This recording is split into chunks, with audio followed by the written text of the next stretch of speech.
First, before you start, just lead a opening prayer. And after the opening prayer, your advisor will be going to introduce you. After that one, introduce yourself. You will be going to say good morning to each and everyone, especially to our panelist, sir, and to my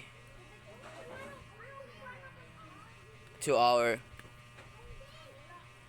panel members, ma'am, and to our beloved advisor, Ma'am Rox. And today, we will be going to defend our final defense entitled Exploring Lavender Linguistic and Lesbian Intimate Relationships, a Conversational Analysis. My name is Shinami Jusal, and my partner, her name is Leah Jean Kuntadan.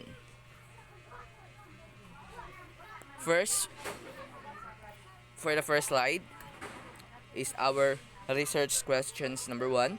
What are the conversational patterns employed by lesbians? So for research questions number 1, I will be the one who will be going to present. And for the research question number 2, my partner, Miss Leia, will be going to present the research questions number 2. So first, let's start with the research questions number 1. What are the conversational patterns employed by lesbians? So before that, I am going to present first that theory that we use for research questions number 1, which is conversational pattern, to be exact, patterns theory 1996 by Deborah Tannen. So our theory came from her book entitled You Just Don't Understand. So Deborah Tannen's work on conversational styles and gender differences in communication explores a variety of themes that influence how people interact with each other. In conversations, feelings are often expressed to seek validation and empathy, particularly among women who tends to use conversations as a means to explore and validate their emotions.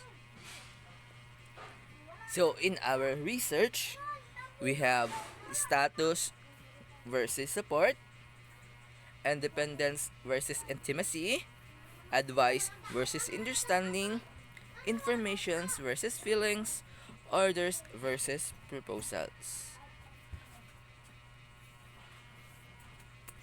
To be specific, these verses have another one pair, which is complain and compromise. Since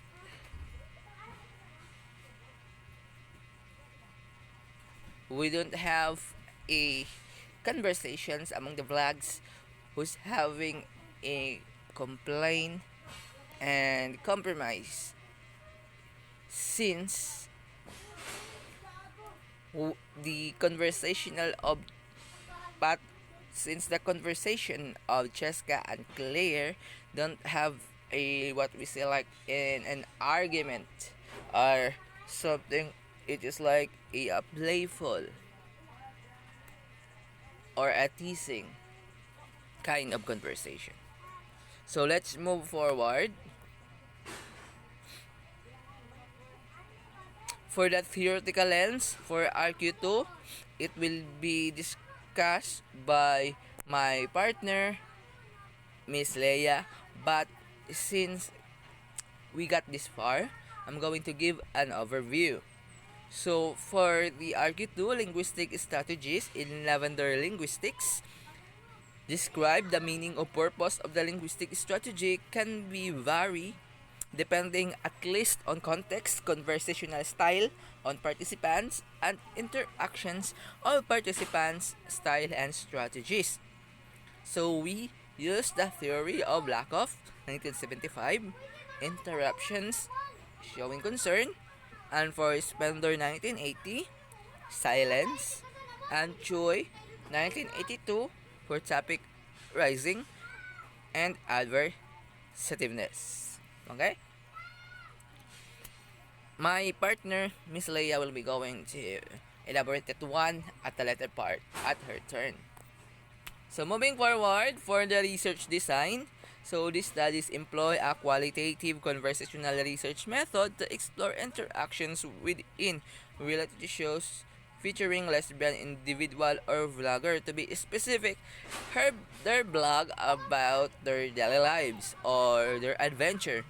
So according to Creswell 2014, as cited by Shitak 2019, qualitative research diverges from traditional quantitative approaches through its emphasis on nuanced data collections, analysis, and reporting. Conversation analysis serves as a primary methodology rooted in study of social interactions and discourse patterns across various disciplines including linguistics, according to Nordquist 2021.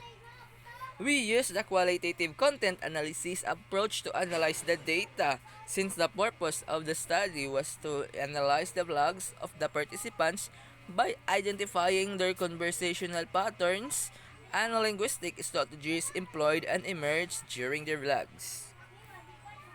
Moving forward, for the settings and participants of the study, participants in these studies are selected from YouTube videos created by the vlogger named Cheska Karandang and Claire Enzo. The focus is only on analyzing the vlogs, a natural interaction depicted in this. This approach allows for a detailed examination of how language, social interactions, and narratives are constructed within this legal context. So, for data collection procedure, the researcher gathered the data through collecting YouTube videos from the vlog of Cheska Karandang and Claire Enzo. First, we asked permission from our research advisor and also from the Dean of the College of Teachers Education to conduct the study, which is the TGN. And for the second step, we ask permission from the owner of the video to use their content for research purposes. As a matter of fact, we messaged them, we emailed them, but unfortunately, we don't got a reply from them, but still we tried. So for the third, we collected their videos. We analyzed the conversational patterns and linguistic strategies in these videos that we collected. Lastly, we asked for confirmation from the English expert to validate the results we analyzed.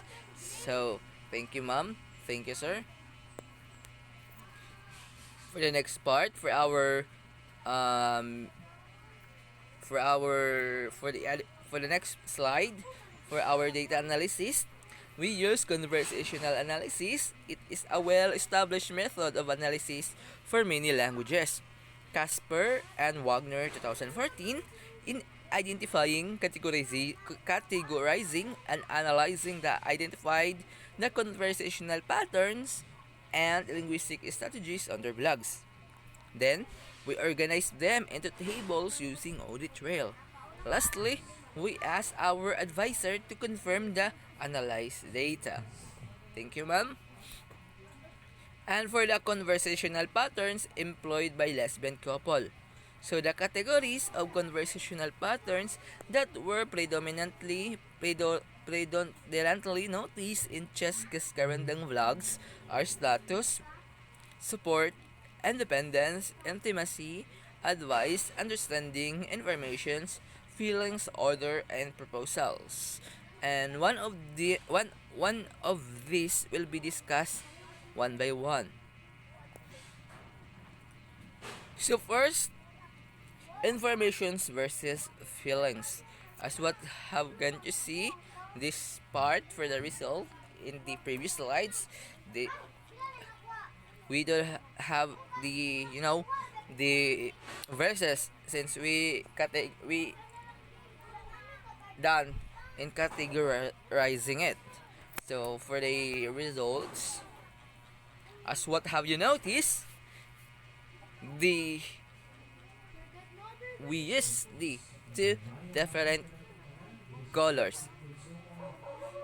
The blue one is for Butch and the pink one is for Femi, which is the terminologies for the which is the terminologies for our research.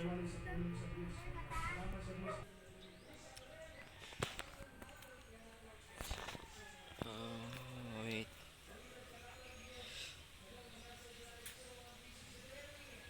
where are we now?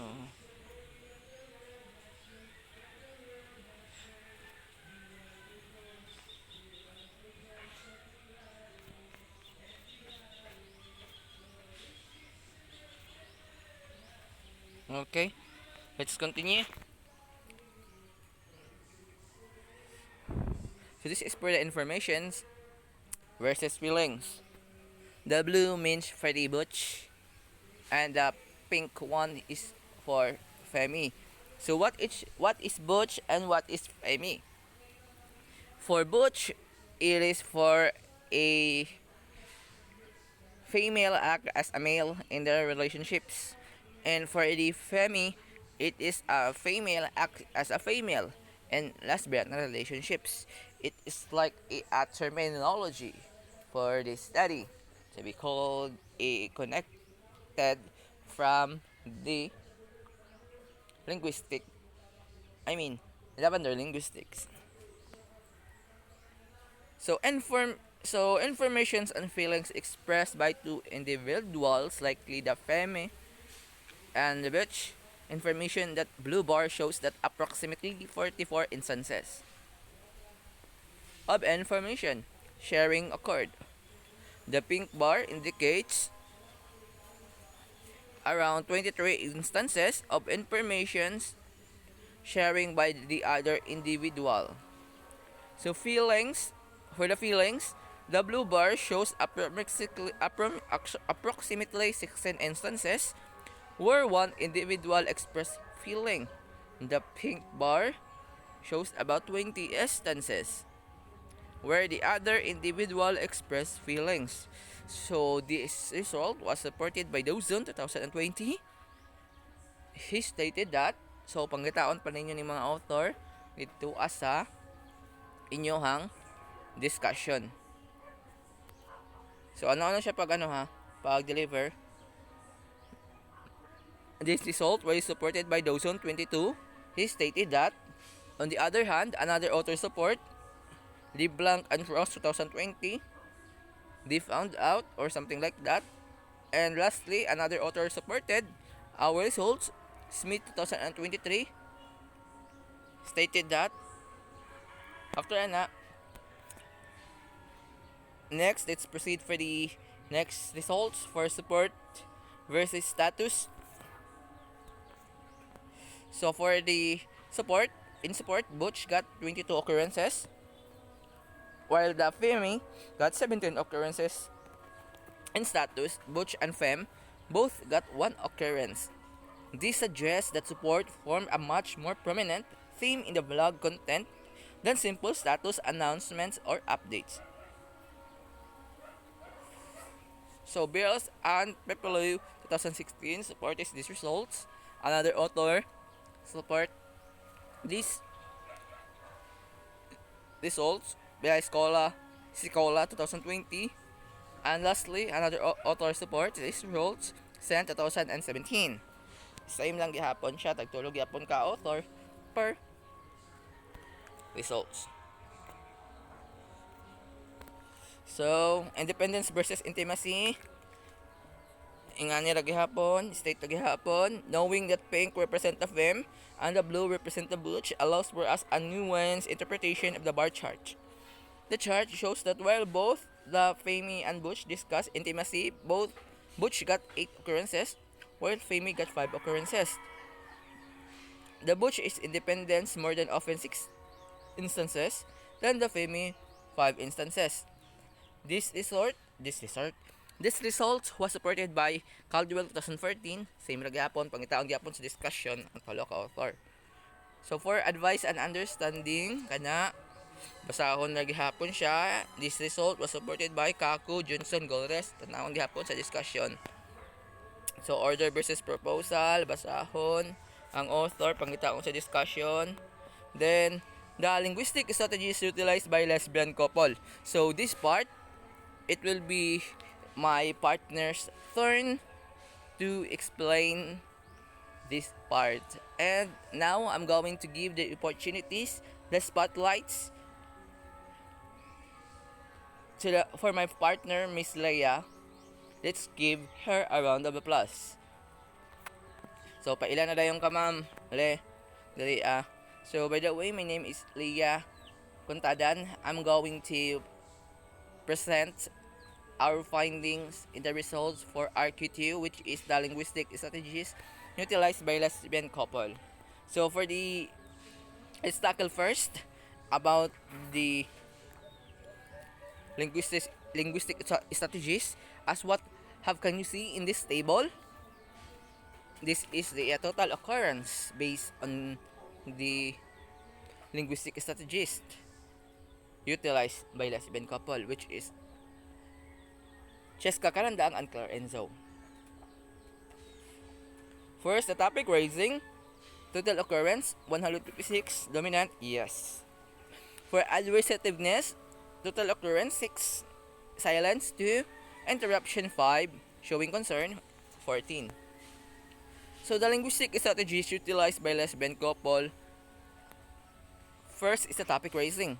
So topic raisings play a crucial role in keeping the discussions dynamic and engaging. Topic raising is the most dominant, occurring 156 times, highlighting how frequently participants stir discussion in new directions.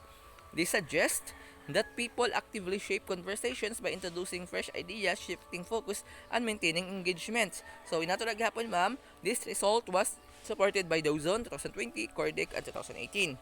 Sa hunang gihapon, then kana basahon naghihapon sa abot sa adversativeness pila ka occur, then ang results ng taon sa discussion.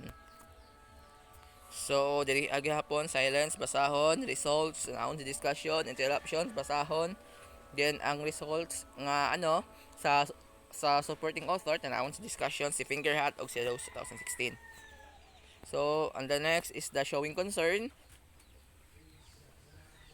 Ako na lang gibutang ang showing concern, no, kay wala na to ni na-add sa inyong sa inyong discussion. Ako na lang gibutang dili para ikot na lang po ni mabasahon. So thank you so much, and this is defended. So what will be going to happen now is I will be going to have a mock defense for the other possible questions during our practice. It will be the day before your final defense. So ing ana ang dagan sa ato ang setup kaya natin mga possible na out-of-the-box questions aside sa inyong gipang report. And also, take note na dapat po mag-memorize o like 2 to 3 examples per lines para inyong ma-examine. And yeah, para inyong ma-examine o mahimo ninyong example during sa pag-defense ninyo sa inyong thesis. Kay daghan may mga possible. So, for example, what is the connection of your research in lavender linguistic? So, how did you incorporate mga ingana? Mga ingana siyang mga questions, mga out of the box. So, like for example, what will happen if ingana dili maistadihan ang inyong study? What is the significance? What will be the recommendations? And the summary, did you answer your research questions? Ala lang siya, ma'am. So, kana lang. Thank you so much. And if na may mga pangutana, itibo na lang ninyo sa atong final practice. Thank you.